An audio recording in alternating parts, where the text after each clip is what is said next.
Today I want to talk about smart supercomputing and really the intersection of AI and HPC and what I think is going to be a really genuinely transformative new workflow for deploying science using trained neural networks, trained machine learning. So when we first introduced CUDA, now 11 years ago, we built an ecosystem and a platform for high-performance computing. And many of our successes, as we look back over the timeline early, were strictly high-performance computing oriented. But recently, of course, there's been this enormous explosion in artificial intelligence. And frankly, that this has been, the first opportunity, I think, for people who had developed algorithms back in the 80s and 90s around neural networks and machine learning to finally have cheap enough compute horsepower and also enough data to really see the realization of the potential for that style of computing, where essentially you're using the data to train an approximator that is going to make predictions on your behalf.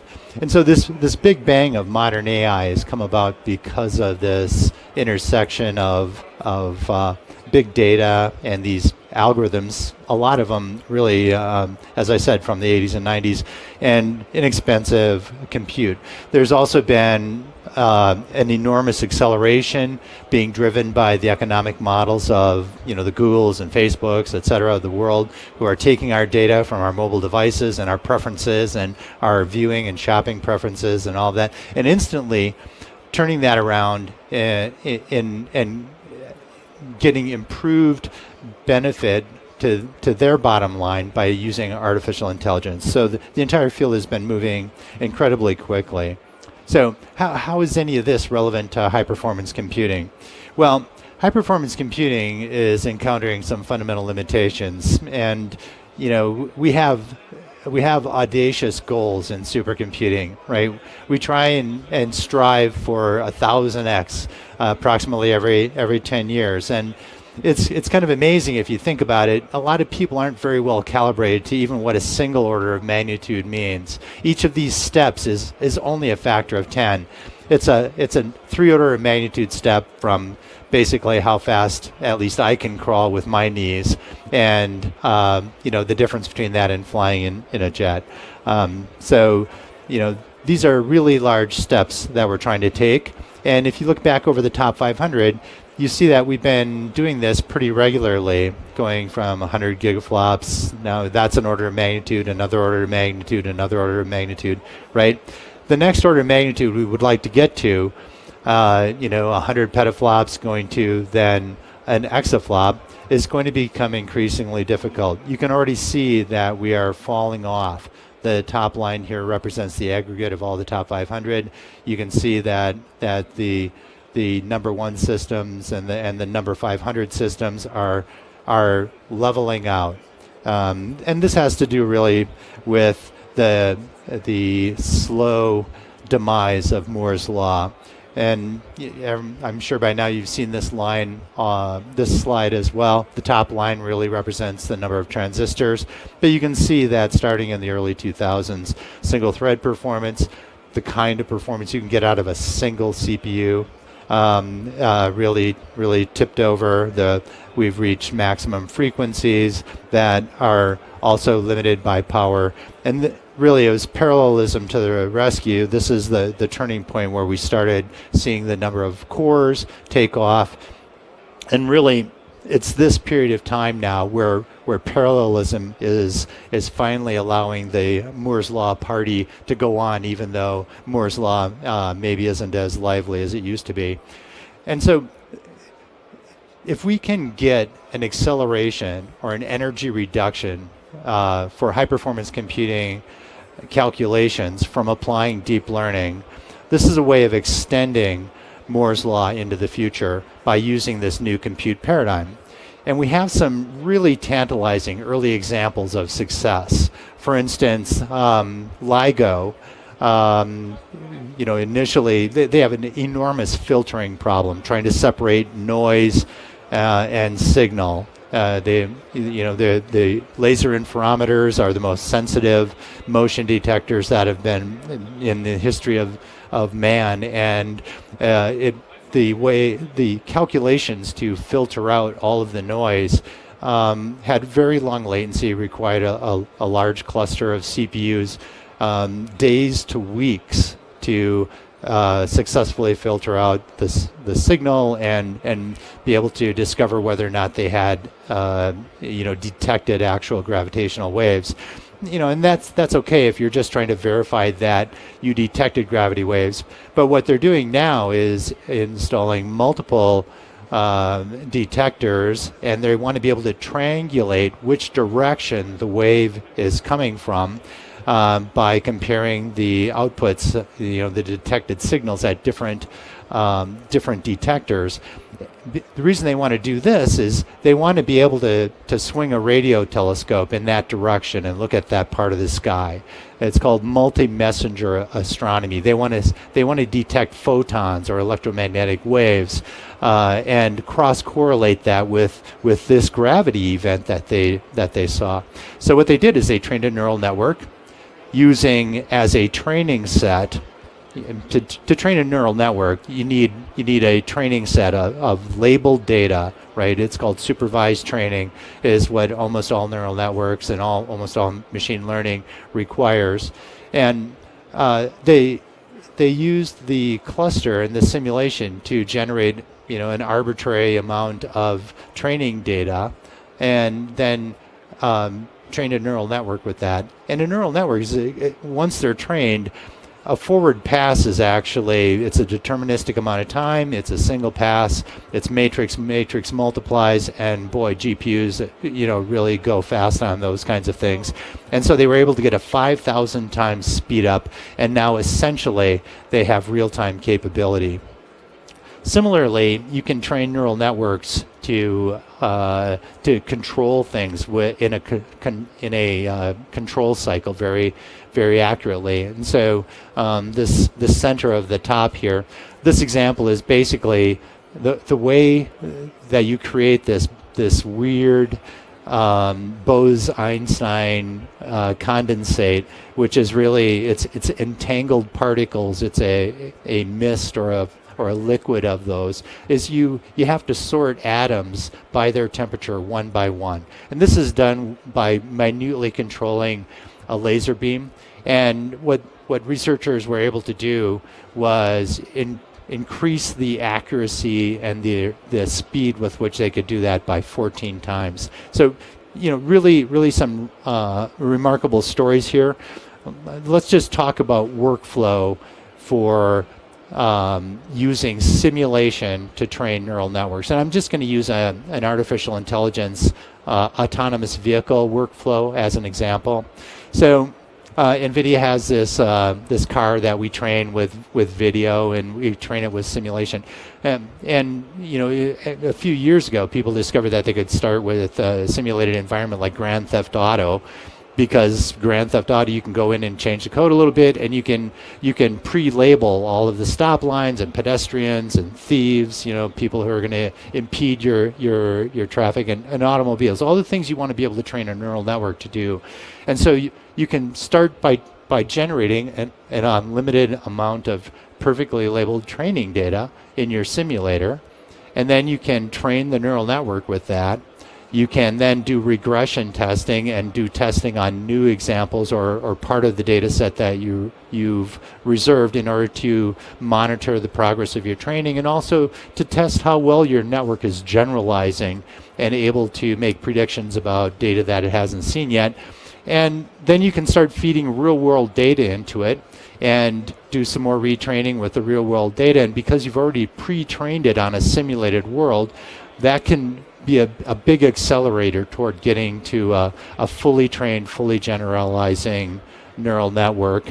And people also use simulation even at the end of that process to test the neural network in situations that would be difficult to reproduce in the real world, like bad visibility conditions, the sun in your face, and vehicles pulling out, people doing wild things like they would in Grand Theft Auto. So this is the kind of workflow that uses simulation to generate a training set for neural networks. So what people are starting to experiment with and seeing remarkable results is using simulation, a first principles numeric simulator, like many of the applications, many of the high performance computing codes that you see people using today. Use that to generate a training set, essentially, and train a neural network to be a surrogate that can approximate the results of the full double precision first principles numeric code. And what people have discovered is that once you've trained a neural network to be an approximator, and if you do a reasonable job of getting it to generalize, that the amount of energy then to do forward inferencing with that, to actually run that in production, if you will, can be orders of magnitude less than what the first principles numeric simulation might cost you. And a lot of this happens because of reduction in the precision of the data that's needed in order to be able to successfully make predictions with the neural network. But most of it comes from not having to iterate, not having to converge. It's just a straight forward pass through the neural network, and you've got a deterministic answer. So I just want to dive down a little bit into one of my favorite real-world examples, and there's actually a webinar that is accessible at nvidia.com on this example that the authors of the paper give, where they explain their methodology and even show a couple movies that are pretty amazing. So if you Google this Anakin ME and look for like nvidia.com, you'll be able to find your way to that webinar. But what they essentially did, there's a set of codes that compute Schrodinger's equation, solve Schrodinger's equation to compute the energy of a molecule, and these are and there's a number of computations you can make that let you test a molecule's physical characteristics and what that compound that you've created from those elements is going to have for physical properties. And this can be extended all the way to evaluating drugs against receptor sites and evaluating materials for their physical properties and all of that. But the most, as the examples show over here, the most, actually let me just walk over here and point. So these are the accurate solvers out here that can actually give pretty precise results. But this is computation time associated with those. And so you look at like DFT, and it's 7 orders of magnitude more computationally intensive than some approximations just using force fields, or these are approximations of the results that you get there that people have hand coded, and they're not very accurate, as you can see from how the authors plotted these. So what they wanted to do was use DFT, which is very accurate. They wanted to use, but very slow by comparison to what you'd want to do if you were going to test 10 million drug candidates. It'd take literally years to do that using DFT. They wanted to use that to generate training examples, and they generated 20 million training examples, 20 million different molecules from atoms, about 8 different elements, I believe. And they trained a neural network, and their goal was to get to something that statistically was very close to the accuracy of DFT, but had the computational intensity of the lowest accuracy approximations.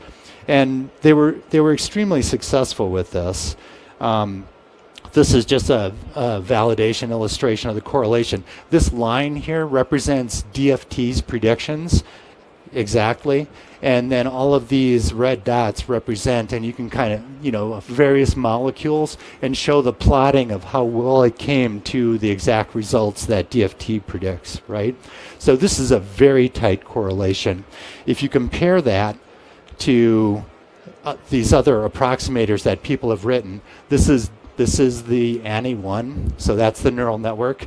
And these are the approximations that people have been using to try to evaluate large numbers of molecules. And they're frankly terrible in terms of accuracy. I mean, they can maybe be used to cull a set of molecules down, but then you still end up having to go back and spend a lot of time and energy on DFT.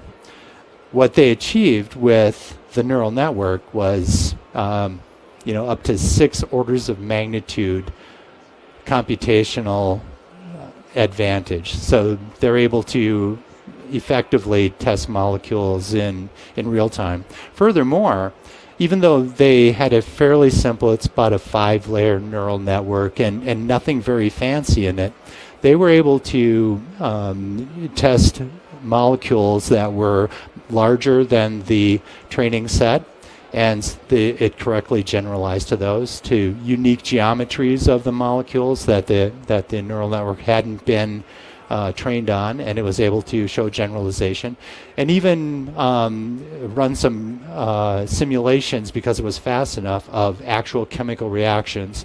And they have more work to do to increase the accuracy of all of those, but they were already remarkably good. So they're really excited about this and continuing to push forward down this path, which I think is a good validation of this as a new workflow for high performance computing that could have similar, multi-order of magnitude advantages for other fields. This could be a way, for instance, for a lot of these very large, old supercomputing codes that would take many man-years for people to accelerate, for instance, to go into and restructure, etc., in order to accelerate them. This might be an excellent way to just use those codes to generate training samples, appropriately parameterized for that particular use case, create a trained neural network, and run at supercomputer speeds and unheard of efficiency for that kind of application. And I'm sure we've all heard of weather codes, and there's places like NERSC and NCSA that are NSF science centers that have thousands of scientists and they're bringing in codes that they've handwritten. And these guys aren't ninja coders. They're not writing these things, with extremely high parallelism and finely tuned efficiency. But this might be a way for mere mortals to, with this kind of a workflow, achieve supercomputer scale results to utilize large-scale HPC systems much more efficiently without having to learn those kinds of things. So I think that's all very exciting, and I think that we're going to see over the next couple of years some really interesting work being done. There's a number of systems, including Tsubame 3 and CSCS's Pit State, and at NVIDIA, we have built a large DGX cluster that we use for deep learning training internally for our internal projects, and also for a lot of the automotive work that we're doing with partners. And there's a new AI supercomputer. This one, the procurement specifically was to and included deep learning benchmarks, which is kind of a watershed moment for a high-performance computer, because a large fraction of its workload is intended to be AI and deep learning. And of course, if you look at the large Department of Energy systems that are being constructed right now and going to be coming live in the next few months, their architecture, serendipitously but fortuitously, is almost ideal for conducting this kind of this kind of exploration of the intersection between AI and high performance computing, and experimenting with this new workflow. We look at the Tensor Core peak performance of Summit. It's going to be over 3 exaflops, and this kind of workflow is going to, potentially make Summit, perform at a level that genuinely is giving results that are proportionally multi-exaflop levels of science. So very exciting, and I'm really excited to see what the future holds here. I think this is only the beginning. Right?